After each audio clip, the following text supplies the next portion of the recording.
रामलीला मैदान में इंडिया गठबंधन की महारैली के बाद बीजेपी के अंदर खाने खलबली मची हुई है, क्योंकि दिल्ली की 7 लोकसभा सीटें इससे सीधे तौर पर प्रभावित हो रही है। हालांकि इंडिया गठबंधन की इस महारैली का असर पूरे हिंदुस्तान पर है, लेकिन खासकर दिल्ली की बात करें तो दिल्ली की 7 सीटें बीजेपी हार रही है, बुरी तरीके से हार रही है। हालांकि इससे पहले इंटरनल सर्वे में बीजेपी ने खुद इस बात को महसूस किया था और उसका नतीजा ये हुआ कि बीजेपी ने अपने ज़्यादातर सांसदों का टिकट काट दिया। सिर्फ मनोज तिवारी की सीट को एक तरीके से रिपीट किया गया है, मनोज तिवारी को दोबारा टिकट दिया। लेकिन अब दिल्ली के रामलीला मैदान में अरविंद केजरीवाल के जेल जाने के बाद और कांग्रेस पर जिस तरीके से उनके अकाउंट फ्रीज किए जा रहे हैं, उसको लेकर जो गुस्सा इंडिया ब्लॉक का है, इंडिया महागठबंधन की इस रैली में वो गुस्सा निकला और सभी नेताओं ने, चाहे वो राहुल गांधी हो, चाहे मल्लिकार्जुन खड़गे हों, आम आदमी पार्टी के नेता हों, अखिलेश यादव हों,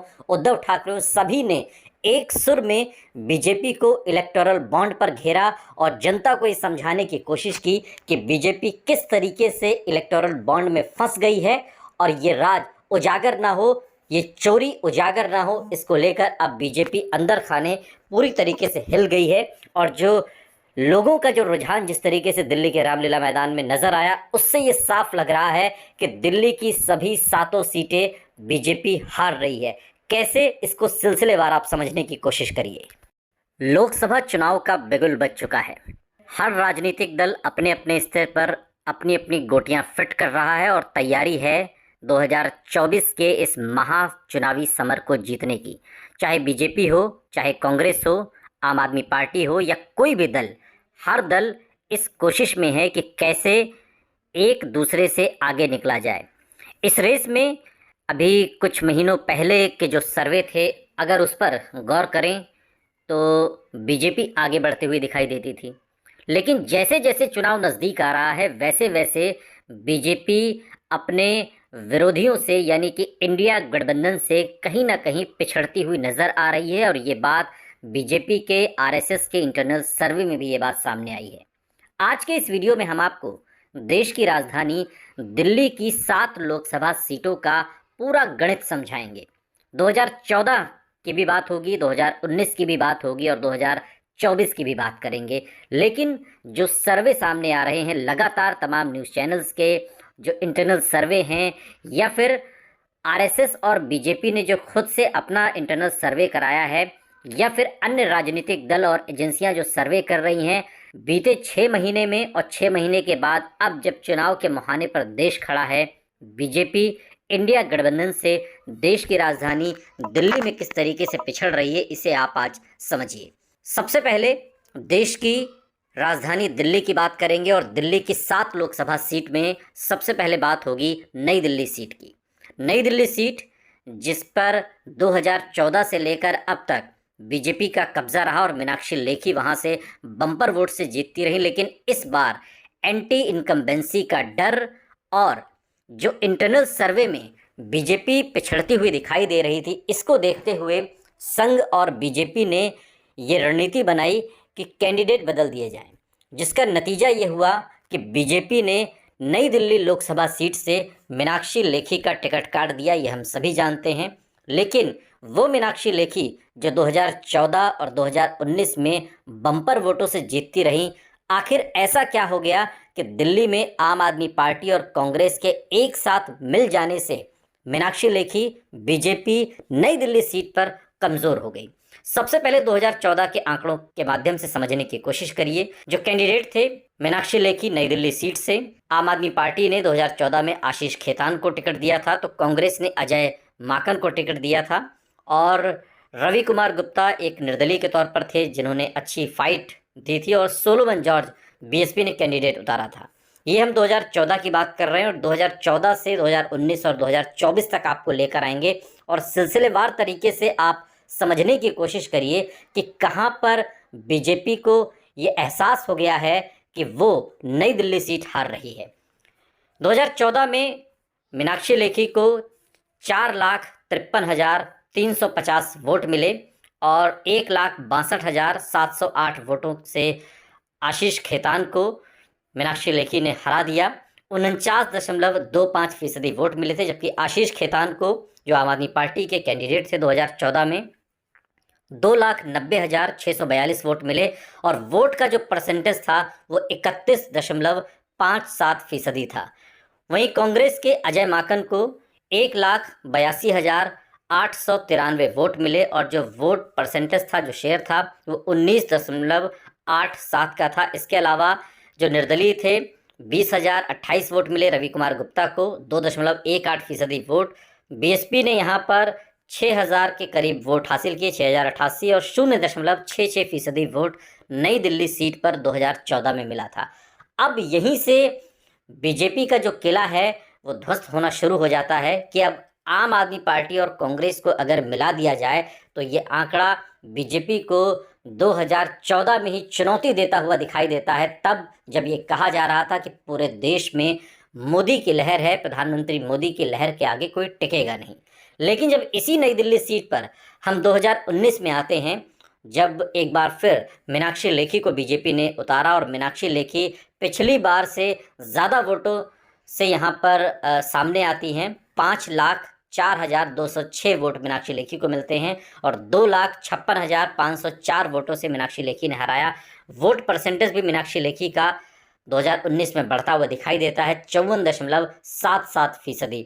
अब इस लिहाज से अगर देखा जाए तो किसी भी सूरत में मीनाक्षी लेखी को बीजेपी टिकट काटना नहीं चाहिए था, लेकिन बढ़त के बाद जो 2014 से बढ़त मिली 2019 में, बावजूद इसके मीनाक्षी लेखी का टिकट 2024 में काट दिया गया। अजय माकन कांग्रेस से खड़े थे। अजय माकन को 2,47,702 वोट मिले थे, यानी कि पिछली बार से अजय माकन का जो ग्राफ था वो 2019 में सुधरा था। हालांकि चुनाव वो हार गए, लेकिन 26.91 वोट परसेंटेज के साथ सुधार कांग्रेस में नई दिल्ली सीट पर दिखाई दिया। अब आम आदमी पार्टी की अगर बात की जाए तो आम आदमी पार्टी ने ब्रजेश गोयल को यहाँ से चुनाव मैदान में उतारा और 1,50,342 वोट ब्रजेश गोयल को मिले। 16.33% वोट ब्रजेश गोयल को हासिल हुआ था और एक तरीके से यहाँ पर डाउनफॉल आम आदमी पार्टी का इस सीट पर देखा गया। नोटा को यहाँ पर 6,601 वोट मिले थे, 0.72% वोट। ये 2019 का डेटा है। अब 2019 के डेटा को 2014 के डेटा से अगर नई दिल्ली सीट पर समझे तो मीनाक्षी लेखी का टिकट कटना नहीं चाहिए था, लेकिन कटा है। डर किस बात का है? डर इस बात का है कि आम आदमी पार्टी और कांग्रेस जो मिल गई है, एंटी इनकम्बेंसी है, बीजेपी के खिलाफ वो माहौल नहीं है जो 2014 में दिखाया गया था, 2019 में बताया गया था। इस वजह से मीनाक्षी लेखी का टिकट काटा गया है और आम आदमी पार्टी और कांग्रेस के मिलने की वजह से यहाँ पर बीजेपी कमज़ोर हो गई है और गणित आ गया है उसी 2014 के चुनाव जैसा, जहाँ पर बीजेपी और कांग्रेस और आम आदमी पार्टी में जो मुकाबला था उसमें अगर आप और कांग्रेस मिल जाते तो नई दिल्ली सीट बीजेपी किसी हाल में नहीं जीतती। और इसी बात का डर 2024 के इस लोकसभा चुनाव में बीजेपी को है कि 2014 के अगर गणित को देखें तो आप और कांग्रेस इस बार मिल गई है। 2024 में यहाँ पर वोट परसेंटेज और जो वोट मिले हैं उनको अगर जोड़ दिया जाए तो बीजेपी चुनाव नई दिल्ली सीट पर हार रही है। इसके अलावा अब एक और महत्वपूर्ण सीट है उत्तर पूर्वी दिल्ली लोकसभा सीट, जहां पर अभी तक कांग्रेस ने अपना कैंडिडेट अनाउंस नहीं किया है। जो आम आदमी पार्टी और कांग्रेस के गठबंधन में सीट कांग्रेस को दी गई है, बीजेपी ने लेकिन मनोज तिवारी को यहाँ पर टिकट दिया। मनोज तिवारी तीसरी बार उत्तर पूर्वी दिल्ली लोकसभा सीट से टिकट पाने में हासिल हो गए। तमाम लोगों का टिकट बीजेपी ने काट दिया, लेकिन मनोज तिवारी का टिकट नहीं काटा। मनोज तिवारी को अगर हम 2014 की बात करें, जब 2014 में मनोज तिवारी पहली बार उत्तर पूर्वी दिल्ली लोकसभा सीट से चुनाव लड़ने आए थे तो 5,96,125 वोट मिले थे और 1,44,084 वोटों के अंतर से उन्होंने हराया था। 47.39% का वोट दर था। आनंद कुमार आम आदमी पार्टी की तरफ से खड़े थे, प्रोफेसर आनंद कुमार जेएनयू के, और तब उन्हें 4,52,041 वोट मिले थे और 35.94% की वोट दर थी। कांग्रेस ने जयप्रकाश अग्रवाल को टिकट दिया था, जो कि इंडियन नेशनल कांग्रेस के कैंडिडेट थे, और 2,14,792 वोट 17.08% का वोट परसेंटेज था। बीएसपी ने यहाँ पर अब्दुल सामी सलमानी को उतारा था और 28,135 वोट, 2.24% वोट मिले थे यहाँ पर। और एक तरीके से 2014 के इन आंकड़ों को अगर आप गौर करें तो यहाँ पर आम आदमी पार्टी और कांग्रेस, 2014 की हम बात कर रहे हैं जब ये कहा जा रहा था कि नरेंद्र मोदी की पूरे देश में लहर है। 2014 में अगर आम आदमी पार्टी और कांग्रेस मिल जाते जो इस बार मिल गए हैं तो यहाँ पर भी मनोज तिवारी चुनाव हार रहे हैं, क्योंकि मनोज तिवारी का जो वोट परसेंटेज था और जो वोट था उससे कहीं ज़्यादा हो जाता है जब आम आदमी पार्टी और कांग्रेस मिल जाते हैं, जो 2014 में नहीं हुआ। तब जब मोदी लहर थी और अब जब मोदी लहर नहीं है, एंटी इनकम्बेंसी है, तब ऐसी स्थिति में आम आदमी पार्टी और कांग्रेस मिल गए हैं तो ये सीट भी मनोज तिवारी जीतते हुए दिखाई नहीं देते। यहाँ पर भी मुश्किलें बढ़ गई हैं। अब अगर 2019 की बात करें, चूंकि 2014 के डेटा से हमने बात की, 2019 में परसेंटेज बढ़ा बीजेपी का, मनोज तिवारी का 6,96,156 वोट मिले, 3,91,222 वोटों से हराया। और सामने शीला दीक्षित थी कांग्रेस से, जिन्हें 3,04,934 वोट मिले और 24.24% की वोट परसेंटेज थी। दिलीप पांडे थे आम आदमी पार्टी की तरफ से, जिन्हें 2,19,328 वोट मिले और 17.44% की वोट परसेंटेज थी। और बहुजन समाज पार्टी ने संजय कुमार को उतारा था, जिन्हें 19,090 वोट मिले और 1.52% वोट। ये 2019 का डेटा है। 2019 और 2014 जिसे मोदी लहर कहा जा रहा था, वहाँ पर भी मोदी लहर तब काम नहीं करती अगर कांग्रेस और आम आदमी पार्टी तभी मिल गए होते। लेकिन अब 2024 में जब दोनों मिल गए हैं तो ये सीट मनोज तिवारी जीतते हुए दिखाई नहीं देते किसी भी तरीके से, ये बात साफ हो गई है।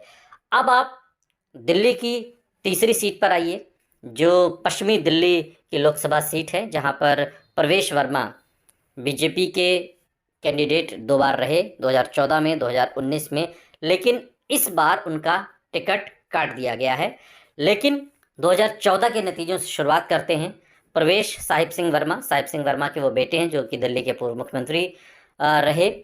6,51,395 वोट प्रवेश वर्मा को मिले, 2,68,586 वोटों से हरा दिया उन्होंने और 45.19% वोट प्रवेश वर्मा को मिले थे 2014 में।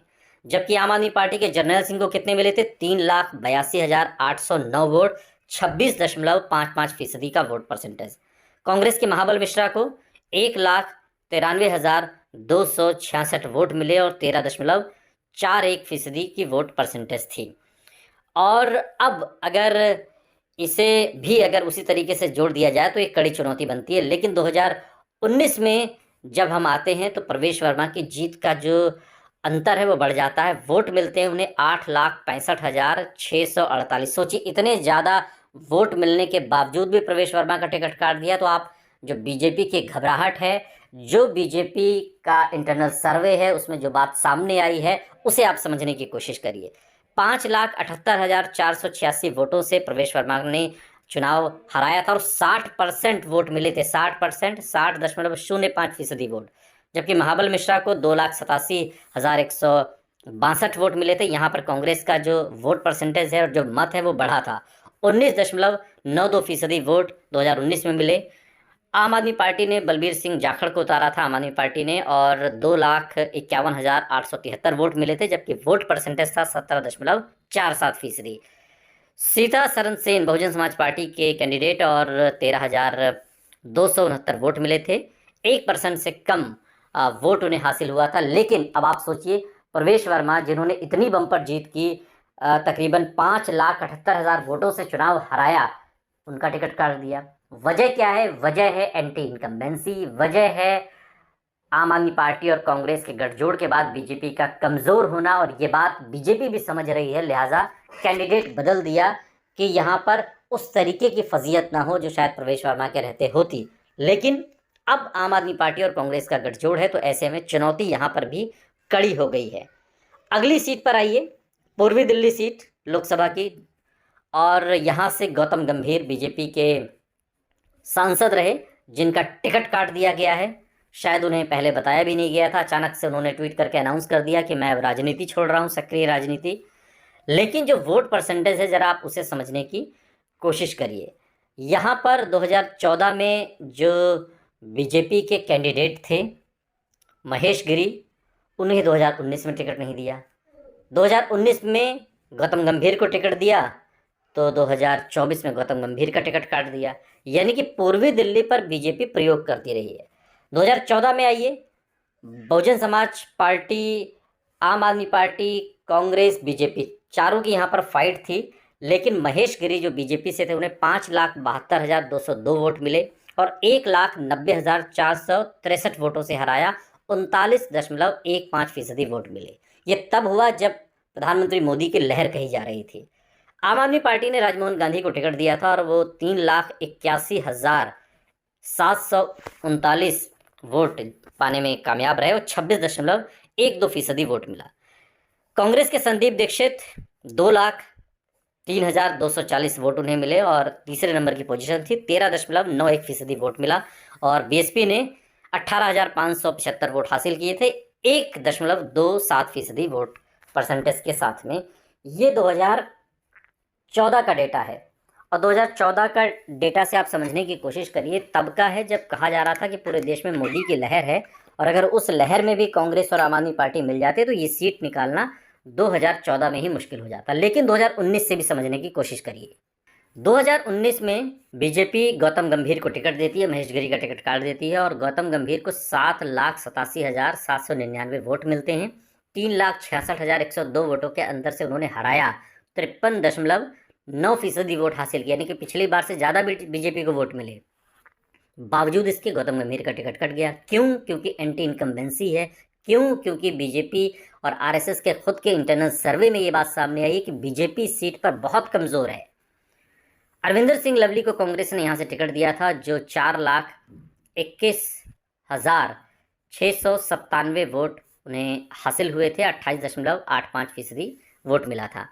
आतिशी मारलेना को यहाँ से आम आदमी पार्टी ने उतारा था जिन्हें 1,90,856 वोट मिले और 13.06% के आसपास का उनका वोट परसेंटेज था। बीएसपी ने 37,831 वोट हासिल किए, 2.59% का वोट परसेंटेज 2019 में।